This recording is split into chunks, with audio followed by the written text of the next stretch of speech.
Ya, muy bien. Entonces, el día de hoy la capacitación corresponde a los derechos de autor respecto al Internet, ya que es una herramienta que actualmente nos funciona mucho, sobre todo a los artistas, para poder expandir nuestras obras, para poder realizar nuestras actividades económicas. Es muy importante. Entonces, hemos tomado en cuenta este tema, esperando que sea de su provecho.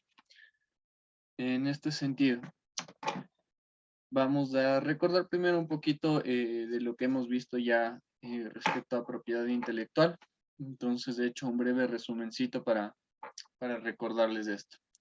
Los derechos de autor tienen que ver fundamentalmente con lo inmaterial, con lo que son las ideas. Es su principal característica.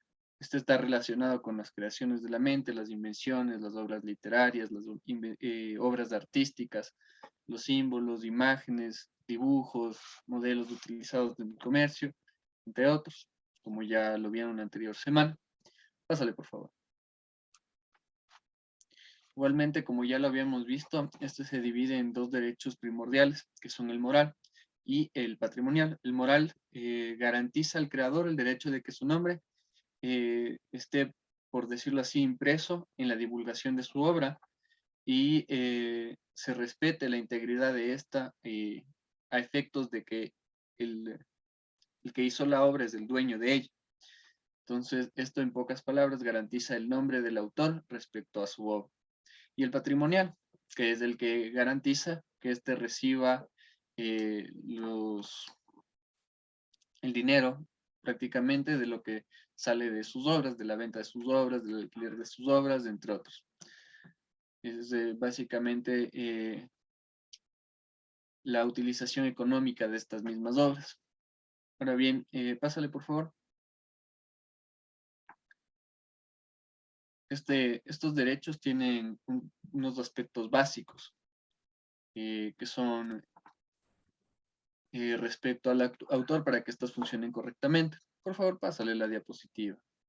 Ya. En primer lugar tenemos las ideas. Las ideas propiamente no se protegen.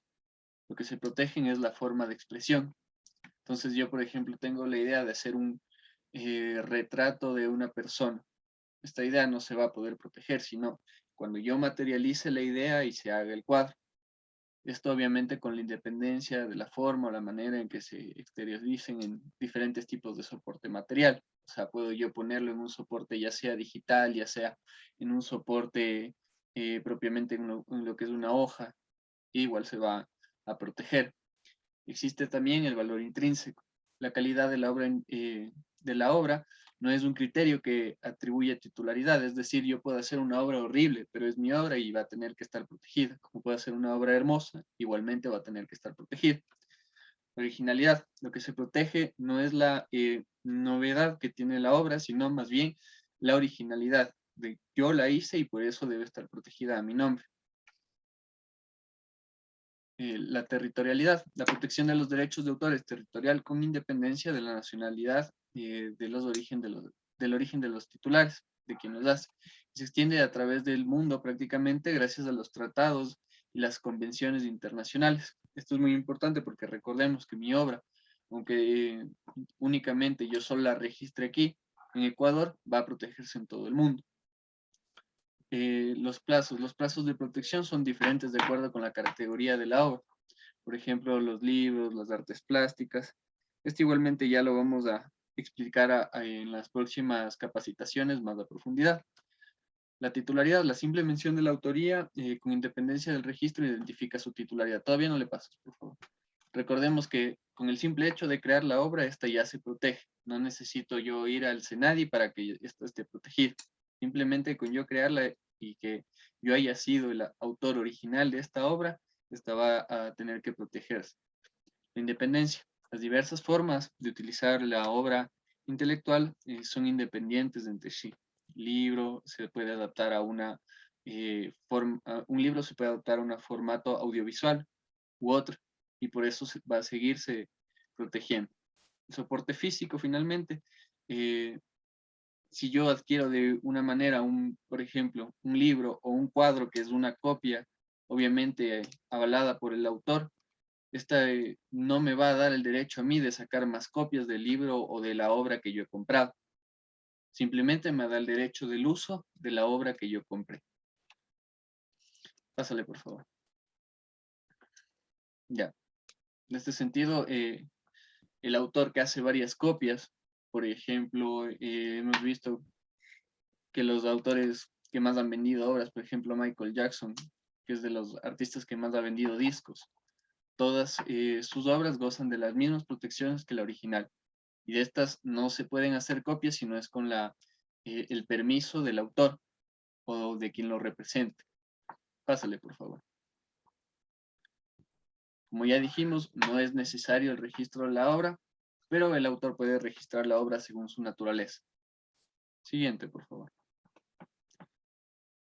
Ya, respecto a la transferencia o cesión de los derechos de autor podrán ser total o parcialmente transferidos o cedidos a terceros por el propio autor o también puede ser por sus herederos mediante contrato. Esto, claro, si es que no existe una cláusula que disponga lo contrario. Entonces, por ejemplo, una artista pidió que sus herederos no puedan disponer de alguna de sus obras, un cantante, por ejemplo, de algún álbum, y no se va a poder realizar eso, por más que estos sean herederos. Pásale, por favor. Ya. Eh, Ahora bien, el Internet es una reciente explosión de la informática, básicamente, que ha cambiado totalmente la forma en que se distribuye el arte, la cultura, la ciencia, la tecnología, todo básicamente. Uno de los problemas fundamentales que tiene el Internet es definir en sí si este es un medio de comunicación impreso, como los periódicos, revistas, libros, o si es que es otra cosa, cómo se lo clasifica para el derecho. Recordemos que el derecho, mientras la sociedad avanza, se va adaptando y va adaptando a la sociedad. Entonces, en caso de que se lo considere, digamos, como un periódico, este va a estar sometido a diferentes tipos de regulaciones y por eso se debe ir analizando esto propiamente. Y esto igualmente ya lo vamos a ver a futuro con la compañera que va a exponer después de mí. Eh, Otro factor que complica el análisis del Internet es que no tiene un propietario definido, un autor. Hay mucha información que se sube a Internet y no podemos saber siempre quién la subió, cómo la subió, por qué la subió, etc. Entonces, en este sentido, Gutenberg dice que existen muchas preguntas y las respuestas no siempre consiguen explicar correctamente o completamente todo lo que abarca el Internet y cómo logra funcionar respecto al derecho y a la propiedad intelectual. ¿Por qué? Porque es algo muy nuevo. Entonces, solo con la experiencia y el tiempo vamos a ir logrando que se proporcionen los cánones jurídicos actualizados para que esto funcione adecuadamente. Entonces, para la reproducción y las copias en Internet, el autor tiene todo derecho de autorizar la reproducción de su obra por el medio que quiera. Esto incluye el Internet, como ya lo podemos saber. Entonces, lo que es cuestionable en este caso es qué hace el usuario con lo que el autor le ha dado. Por ejemplo, alguien que recibe una imagen en Internet de un autor, una, una obra visual que se ha hecho a través de computador, este no va a poder tener el derecho de eh, pasar a otras personas quizás la obra si es que el autor no se lo ha permitido. Entonces ahí cabe el problema, ¿cómo se va a poder controlar esto? Pásale, por favor. Recordemos también que eh, el derecho protege tanto la obra original como los derechos conexos y el uso que se hace por estos, para las imágenes, los sonidos, la forma en que se reproducen. En este sentido, existen algunos tipos de formas de registrar nuestras obras en Internet para evitar que estas sean plagiadas, por ejemplo, para evitar que alguien gane dinero por nuestras obras sin ser el dueño, sin tener permiso. Una de estas formas y las más reconocidas es registro que realiza la Biblioteca del Congreso de los Estados Unidos, que tiene un sistema que se denomina CORTS por sus siglas, Copyright Office Electronic Registration. Este permite a los autores registrar sus obras en formato digital, en Internet, obviamente, y hace que, digamos, que si alguien está copiando mi obra y está transmitiéndola una vez que yo ya la registré, esta se caiga de Internet y deje de existir en Internet, deje de poderse pasar. Pásale, por favor. Ya. Existen varios tratados que hablan respecto a la propiedad intelectual, pero no existen muchos que hablen propiamente sobre el Internet, sobre estas obras en Internet, y como ya hemos visto, no es fácil poder controlar la propiedad intelectual dentro del Internet, de al ser un espacio tan grande con tantas posibilidades. A principios del año 2000 se empiezan a desarrollar en el ámbito global los tratados internacionales que son los que se utilizan para estos contenidos digitales. Obviamente, además de todos los otros tratados generales, que funcionan obviamente de manera general, pero tienen cosas mucho más específicas. El objetivo de estos es adaptar los derechos de autor y sus derechos conexos al ciberespacio. Dichos acuerdos internacionales se gestionaron en el seno de la Organización Mundial de la Propiedad Intelectual, por sus siglas OMPI. Esta tiene, por si acaso, su sede en Ginebra, Suiza. Y bueno, estos tratados son el Tratado de la OMPI sobre Derecho de Autor, que por sus siglas se llama TODA, y el Tratado de la OMPI sobre Interpretación, Ejecución y Fonografías, por sus siglas TOIF, disculpe. Ambos se los reconoce coloquialmente como los tratados de Internet, debido a que por el momento son los únicos instrumentos internacionales de vocación mundial que se refieren a la utilización en línea, en el entorno digital y redes, y a lo que ocurre con las transmisiones digitales. Dentro de los aspectos más relevantes que tiene el Tratado de la OMPI, el TODA, podemos mencionar que en virtud del derecho de reproducción, el autor tiene la potestad de explotar su obra mediante fijación material en cualquier medio o por procedimiento que permita su intercambio y comunicación y la obtención de una o varias copias de toda o parte de ella. Este derecho lleva implícito la facultad exclusiva de decidir si los ejemplares a los que se ha incorporado la obra o su original serán puestos a disposición del público, es decir, si van a circular, en dónde van a circular y cómo van a circular, incluso en qué áreas geográficas. No sé si a ustedes les ha pasado que entran a YouTube y buscan una canción y les sale que no se puede reproducir en su región. Es por esto. Entonces, en este sentido, este tratado permite que el autor pueda fragmentar la transmisión de este derecho. ¿Y por qué se da esto? Porque hay países en los que no existe una legislación vigente que proteja de manera suficiente a las obras. Entonces, por ejemplo, aquí hay mucha piratería, por ejemplo, en las películas. Entonces, muchos autores quizás no van a dejar que en ciertas plataformas, como por ejemplo Netflix, no se reproduzca una obra. En cambio, ya en el Tratado de la OMPI sobre la interpretación o ejecución y fonografías, una de las partes más importantes es el derecho a puesta a disposición, que es el derecho a autorizar la puesta al público por medios alámbricos o inalámbricos de cualquier interpretación, ejecución fijada en un fonograma. Esto más que todo hace alusión a la música, de modo que los miembros del público tengan acceso a dicha interpretación o ejecución desde el lugar y el momento en que cada uno de ellos elija. Este derecho abarca en particular la puesta en disposición previa petición mediante Internet. Pásale, por favor. Ya. Ahora bien, vamos a ver una de estas redes sociales que existen en Internet, que es de las más importantes para los artistas, para poderse gestionar, para poder crecer, ya que ha ayudado a muchos. Existen muchos ejemplos de artistas en la actualidad que han crecido gracias a esta plataforma llamada YouTube. Quizás muchos de ustedes incluso tengan contenido subido en esta plataforma. Entonces vamos a explicar un poco cómo funcionan los derechos de autor dentro de la misma para que podamos utilizarla de mejor manera. Recordemos también que la forma en que YouTube funciona, como ya expliqué, puede cambiar un poco dependiendo de la legislación de cada país en general, pero en general son muy parecidos en casi todo el mundo.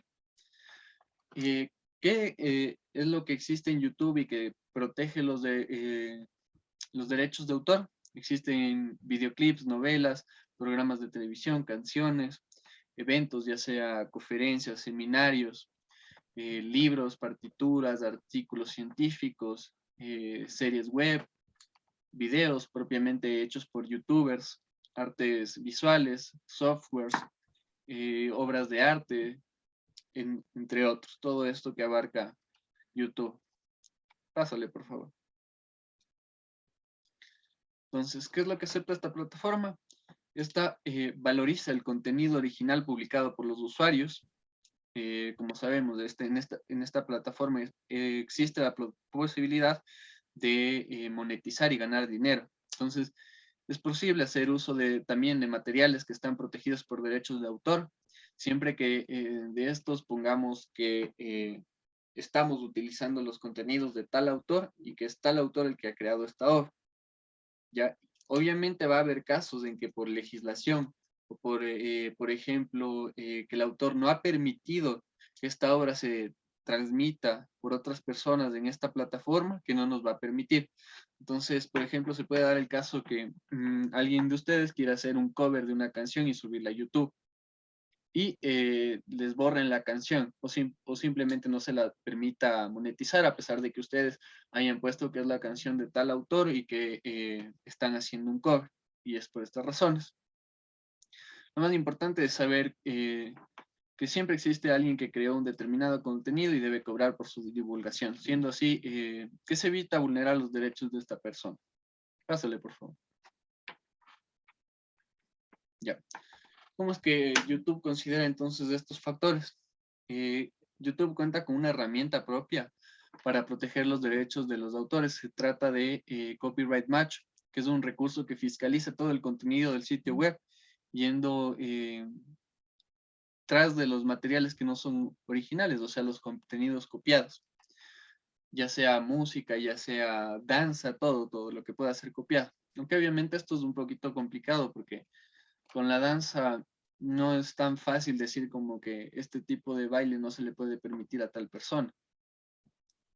Entonces, cada vez que se sube un video, este recurso automáticamente va en búsqueda de los materiales semejantes. Cuando identifica algo, envía inmediatamente una alerta de copia para el propietario del contenido original. A este le corresponde tomar decisiones respecto del tema, poniéndose en contacto con quien hizo la copia o solicitando directamente a YouTube que se baje este video, que propiamente no se permita la monetización. Pásale, por favor. Entonces, por ejemplo, ¿qué música y video se puede utilizar? Se puede utilizar obviamente los materiales originales, los materiales que tienen la autorización de sus dueños o propietarios o los que están en dominio público. Aquí tenemos un ejemplo de algo que recientemente está en dominio público, que es la canción Love Me Do de The Beatles, que pasó a estar en dominio público en 2013, ya que cumplió 50 años de su creación. Entonces, ¿por qué ocurre esto? Porque en la Unión Europea existen estos criterios de que una canción después de 50 años puede ya pasar a dominio público. En Estados Unidos, por ejemplo, es diferente, son 95 años. Pásale, por favor. No, regrésale. Bueno, simplemente como una conclusión para el uso de YouTube, que es esta herramienta que permite a los artistas crecer, unas recomendaciones. Siempre hay que buscar, siempre que sea posible, crear material propio o contar con contenidos liberados por sus autores. Usar obras de dominio público también es una herramienta bastante válida, ya que esto permite trabajar con materiales de calidad y que están liberados para su divulgación. Existen también licencias permitivas, como es el caso de lo que yo les decía, a través del Creative Commons, que se me permite, por ejemplo, hacer un cover de una canción de otra persona, mientras yo esté aceptando que no es mi canción, sino que estoy haciendo un cover. Entonces, eso básicamente respecto a lo que es YouTube. Muchas gracias. Continúa mi compañera.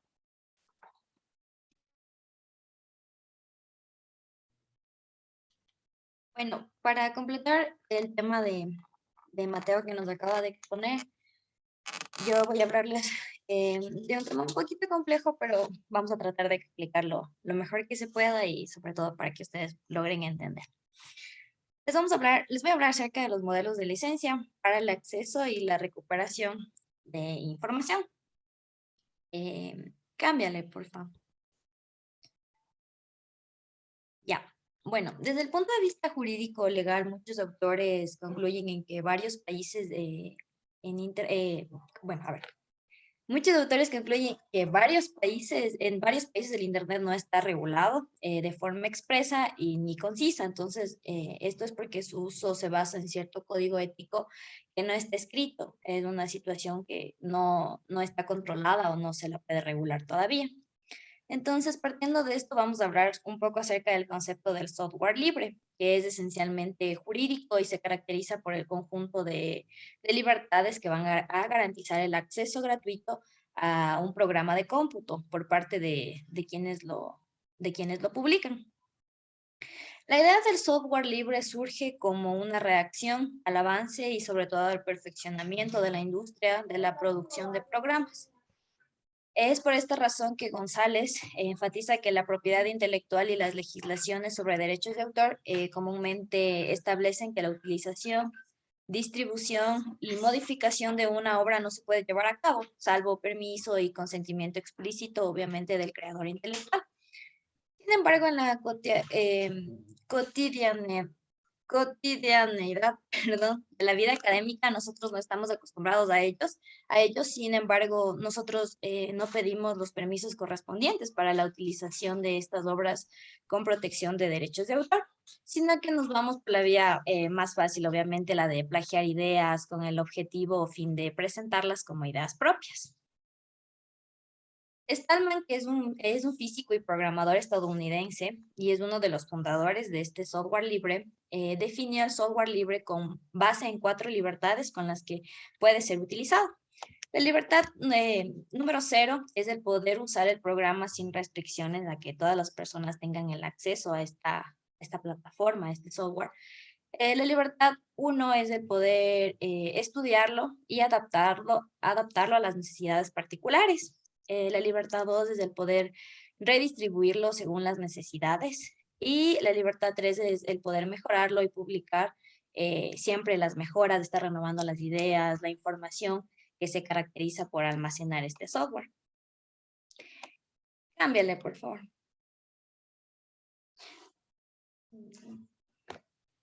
Ya. Entonces, esta comercialización y distribución digital de tanto de videos, de libros, de programas de cómputo y audio está perturbando la industria tradicional de la información, ya que, el Internet ha favorecido que cualquier persona pueda intercambiar con relativa facilidad y rapidez la información diseminada en la web. De igual forma, se afirma que se generan todo el tiempo pérdidas millonarias por la piratería que existe. Bueno, esta piratería siempre es encabezada por estas fotocopias de materiales. Entonces, en diversos sectores de la industria de la información se han visto seriamente afectados.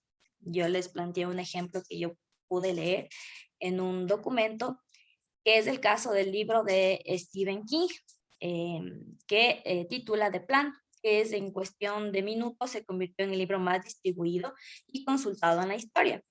A escasos días de su publicación ya circulaban por internet copias que estaban desprotegidas totalmente. Y bueno, en un principio el autor, la estrategia de este autor fue que los lectores, los internautas, tuviesen acceso al primer capítulo de su obra para poder crear un interés más profundo entre los lectores sobre esta obra. Posteriormente, King puso a disposición de los usuarios cada uno de los capítulos con el valor de $1. Entonces, así fomentó la autoedición, pero sin tomar en cuenta la producción y la distribución acostumbrada por las editoriales. ¿No? Les estaba explicando este tipo de plagio. Bueno, ahora vamos a hablar, cámbiale, por favor, un poco acerca del Open Access, que es un acceso en línea que se realiza de forma inmediata, de forma libre y no tiene restricciones. con más énfasis en la educación abierta y a distancia debido al auge, al crecimiento o al desarrollo progresivo y notable de artículos de revistas científicas desarrolladas en las modalidades de ahora. En otras palabras, es un acceso gratuito a la información y el uso sin restricciones de los recursos digitales por parte de todas las personas. Cualquier tipo de contenido digital puede estar publicado en este acceso abierto, desde textos, bases de datos, soportes de audio, video y multimedia. Y el acceso es abierto, puede aplicarse también al no contenido académico, no necesariamente contenido académico, sino que también a la música, a las películas y a las novelas. Entonces, es posible acceder a su contenido de manera libre y universal. No tiene un costo para el lector a través del Internet o de cualquier otro medio. El copyleft, en cambio, es el cual el usuario no adquiere la propiedad del programa como tal, sino que adquiere solamente el derecho a usarlo. Por lo mismo no puede ni modificar, ni editarlo, ni adaptarlo de alguna forma a conveniencia de la persona que adquiera este derecho a usarlo.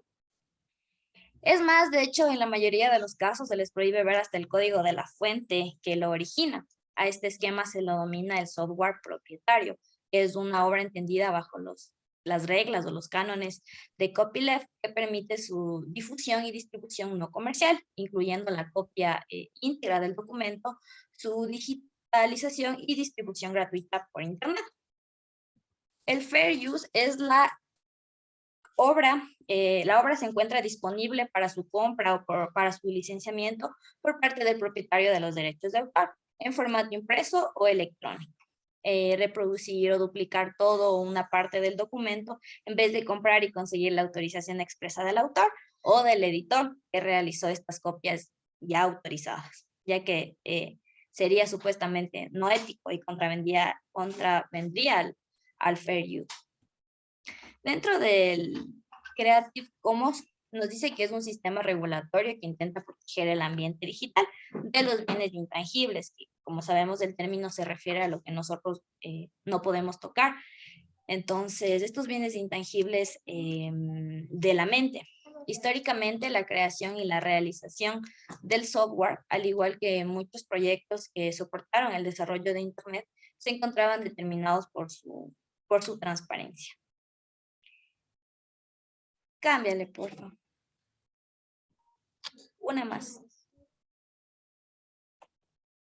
Ya, bueno, dentro de los temas que no constituyen violación a los derechos de autor, tenemos varios. En este caso voy a hablarles un poco acerca de los artículos de las publicaciones periódicas.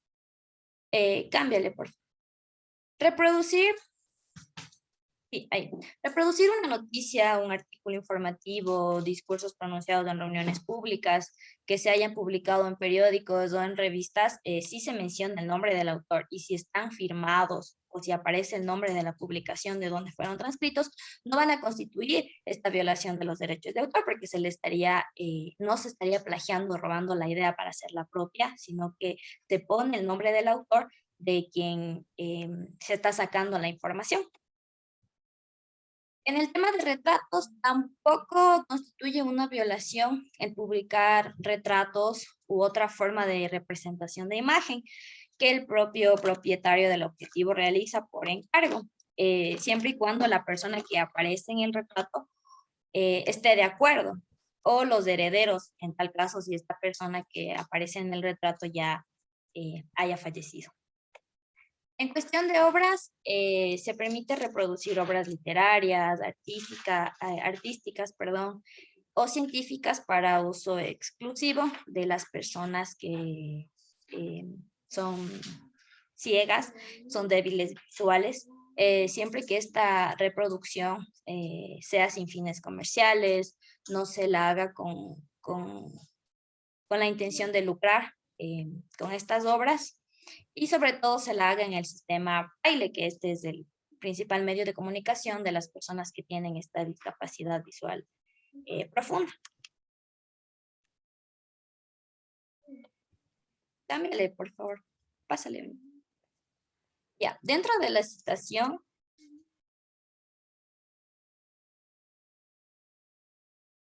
Dentro de la citación es lícito o legal citar en libros, citar también en periódicos, en revistas o en cualquier otro medio de comunicación, fragmentando de cualquier obra con fines de estudio, crítico o disputa justificada de cierta medida para poder alcanzar cierto objetivo si se indica el nombre del autor y las fuentes bibliográficas de la obra.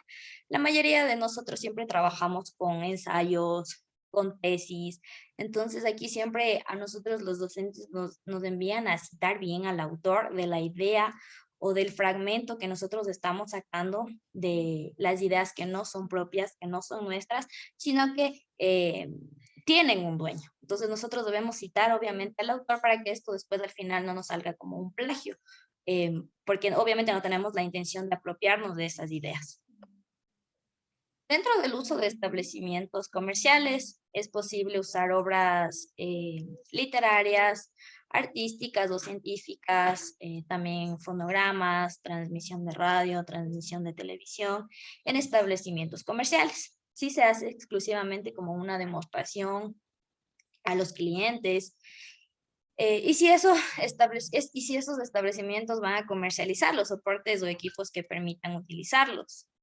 De igual forma, en este tema de los teatros, también no va a constituir una violación a los derechos de autor, ya que se va a permitir la representación teatral y la ejecución musical cuando se hace solamente en una reunión familiar, en un ambiente familiar, o con fines que sean didácticos, que sean pedagógicos, con fines en la educación, en los establecimientos de enseñanza.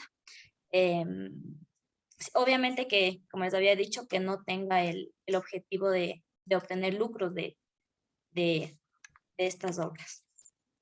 En las artes plásticas también se permiten reproducir en cualquier obra pequeños fragmentos de obras ya existentes de cualquier naturaleza o de otra obra. Si se trata de artes plásticos, siempre que la reproducción en sí no sea el objetivo principal de la nueva obra y no perjudique la explotación normal de la obra reproducida ni cause un daño a los legítimos intereses de los autores. O sea, yo puedo sacar ideas de una obra para poder continuar con otra obra, siempre y cuando las partes de la obra que yo estoy sacando no pierdan la esencia, sino que sirvan solamente como ayuda, como un empujón para poder yo realizar mi propia obra. Y dentro de las obras públicas, las obras situadas en locales públicos pueden representarse obviamente libremente mediante las fotografías, mediante las pinturas, mediante los diseños y sobre todo en los materiales audiovisuales. En el tema de esta propiedad intelectual, tanto en Instagram como en Facebook, ellos sí se comprometen a ayudar a estas personas y a organizaciones a poder proteger sus derechos de propiedad intelectual. Las condiciones de servicio tanto de Facebook como de Instagram ya no permiten publicar o subir contenido que infrinja los derechos de propiedad intelectual de una persona, lo que incluye los derechos de autor y las marcas comerciales que, bueno, más adelante se les va a comentar. Eso es todo. Espero haya tratado de explicarles un poco, como les dije, el tema sí es un poquito complejo, pero bueno, aquí entre todos vamos a tratar de solventar las dudas.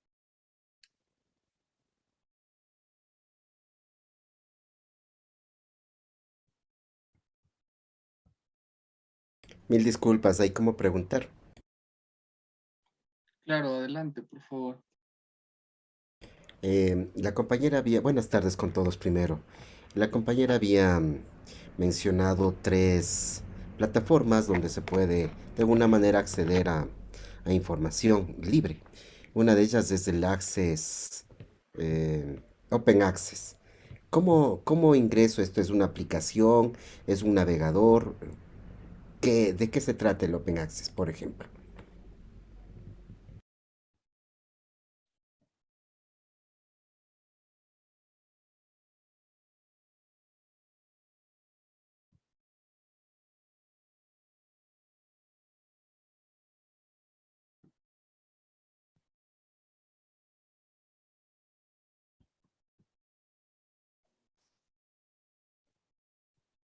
me escuchan? Sí, ahora sí.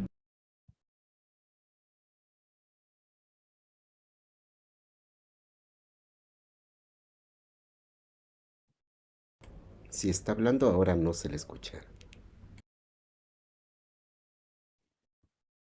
Perdón, tengo bastante problema con mi canal. Sí, es un programa. Sí, es un software, es una aplicación al que nosotros tenemos este ingreso gratuito, no se paga absolutamente nada y podemos encontrar la información o el contenido que nosotros queramos acceder o buscar. Muchas gracias, pero al ser una aplicación hay que descargarse. ¿Esto es compatible con Google? ¿Cómo es el asunto? Claro, sí, sí, sí. Solamente se le pone Google y enseguida se le despliega este Open Access. Muchas gracias, mil disculpas de interrupción.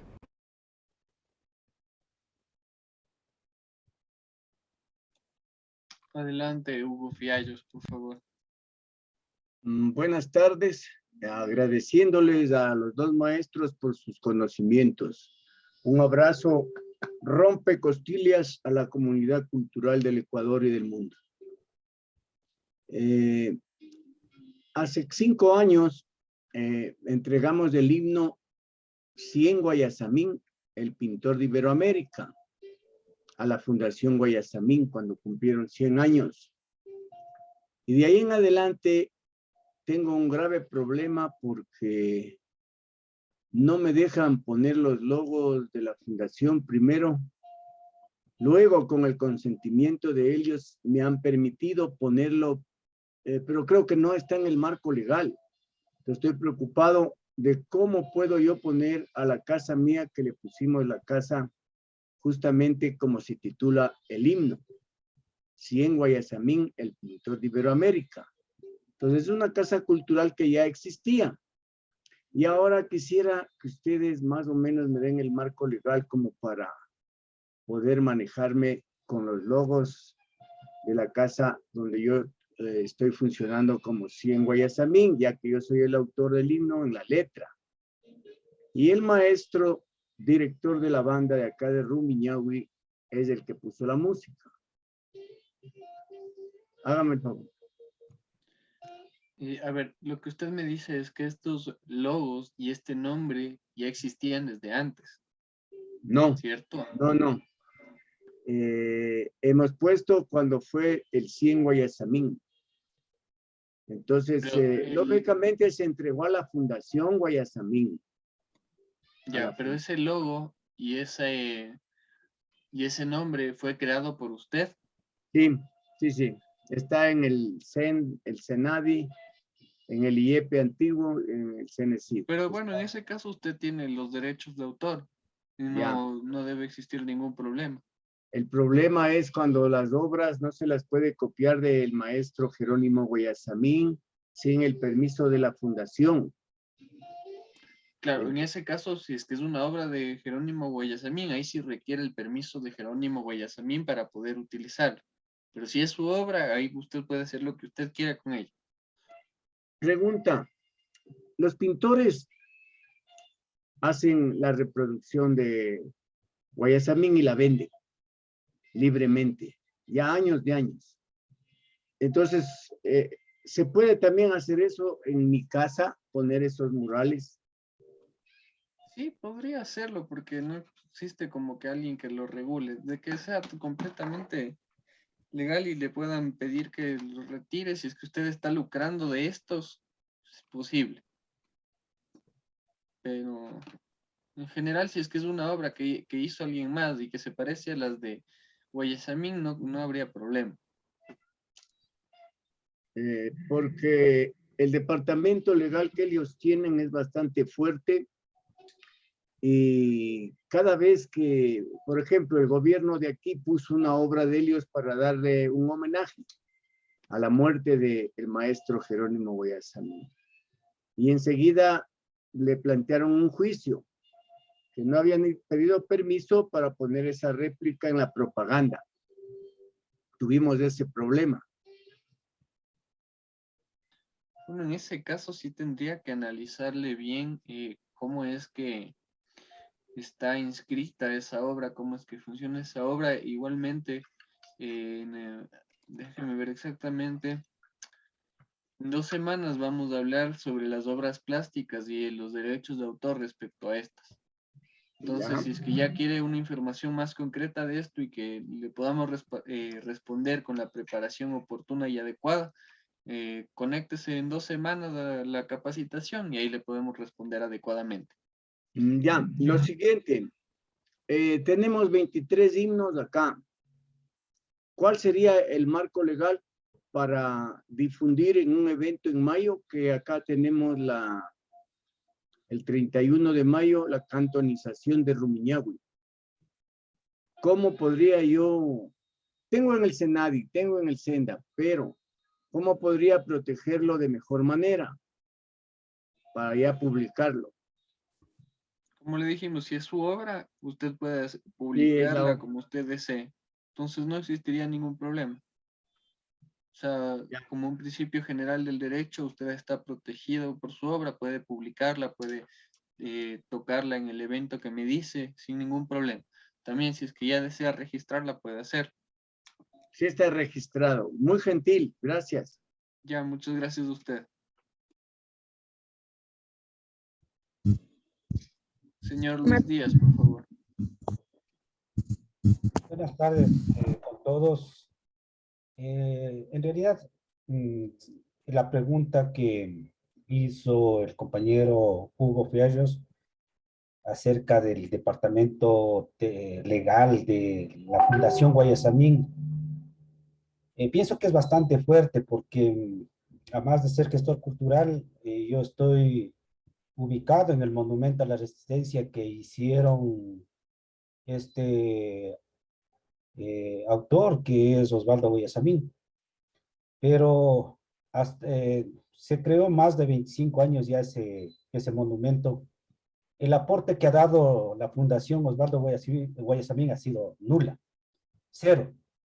Ese monumento está totalmente deteriorado, en donde piensan que una alcaldía tiene la responsabilidad de inyectar dinero y ellos simplemente lucrar.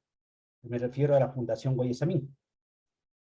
Entonces, sí es preocupante esa situación. Yo también hablo como presidente del barrio donde está ubicado el monumento, el presidente del barrio San Sebastián, aquí en el cantón Rumiñahui. Realmente, estas de las propiedades intelectuales lo saben utilizar muy bien ellos, y el único perjudicado es el pueblo, porque nosotros como barrio hemos tratado de mantenerle un espacio recuperado, un subsuelo después de 25 años, desde 2015, mediante mingas hemos realizado esa parte. Y sí es preocupante que a veces cuando se conoce la ley al revés y al derecho y lo jalan solo a su molino, ahí es cuando uno se preocupa. Realmente ese monumento que se encuentra aquí en el cantón Rumiñahui, totalmente destruido, llegan a poner flores, pero ni siquiera lo limpian lo que está grafiteado, un monumento que tiene, antes era, cuando yo era niño, adolescente, brillaba, ahora es negro, entonces las latas ya se derraman, y lo único nosotros como moradores tratamos de, por lo menos los espacios, darle un mantenimiento en ese sentido. Pero esa fundación sí que sabe aplicar estos de los derechos intelectuales. O sea, apliquen todo lo que tengan que aplicar en dinero ustedes y nosotros vuelta lucramos. Eso es mi criterio, que justo que hablaron de ese sentido, ¿no? Repito, mi nombre es Luis Díaz, soy el presidente del barrio y presidente del Frente Cultural, en donde estamos en el subsuelo ubicados nosotros en el monumento. Gracias. Muchas gracias a usted por su aporte. es una opinión bastante válida y real, ya que siempre existen grupos que tienen información, tienen medios para tener este poder jurídico, básicamente. Por eso estamos aquí para poderles ayudar con nuestros conocimientos y también ustedes investigar, informarse para poder actuar y conocer lo que son las leyes y el derecho en sí. Muchas gracias. Muy buenas noches con todos. ¿Puedo intervenir? Claro, sí, adelante. ¿Cómo está, Mateo? Muy buenas noches, compañeros. Buenas noches. Usted hablaba de la aplicación del YouTube. Bueno, yo he escuchado que hay varias aplicaciones, inclusive ahora las más actuales, los TikToks, en el mismo Facebook Live, que hay esas posibilidades de ganar dinero por el tema de los videos que uno sube, de las producciones. ¿Eso cómo se lo hace? ¿O cuánto cuesta? ¿O cuánto es el rédito que se... ¿Cómo se maneja eso? O sea, ¿hay que pagar alguna licencia anual? No, en YouTube no existe ningún pago. Usted sube el video y conforme a las visitas que usted tenga, a las reproducciones que usted tenga, va a poder ir monetizando. Esto sí es diferente en otras plataformas, como por ejemplo Spotify. Si usted sube música, sí necesita realizar un pago, pero en YouTube no.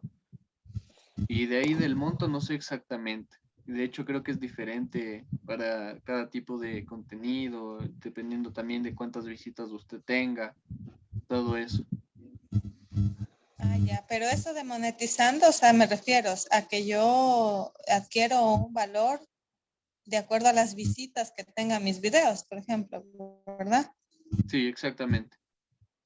Ah, ya, pero no conoce cuál es el proceso así como para poder hacerlo. Bueno, o sea, no es como que exista un proceso como tal, usted simplemente sube su video y si es que no tiene problemas de copyright, por ejemplo, que existen canciones de otras personas en sus videos o cosas así, eso se le va a poder monetizar una vez que usted llegue al número de reproducciones a partir del cual usted puede empezar a ganar dinero. Pero no se hace ningún correo o alguna carta solicitando, No, no.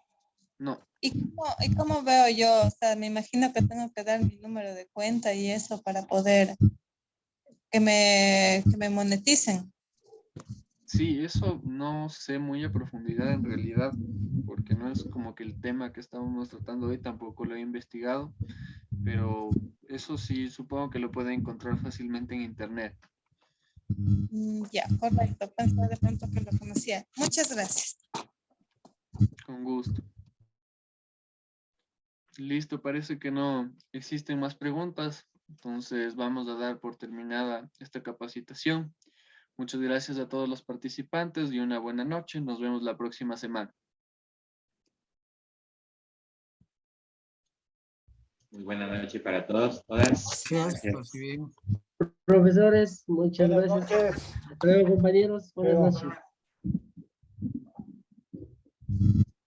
Buenas noches con todos. Una excelente semana.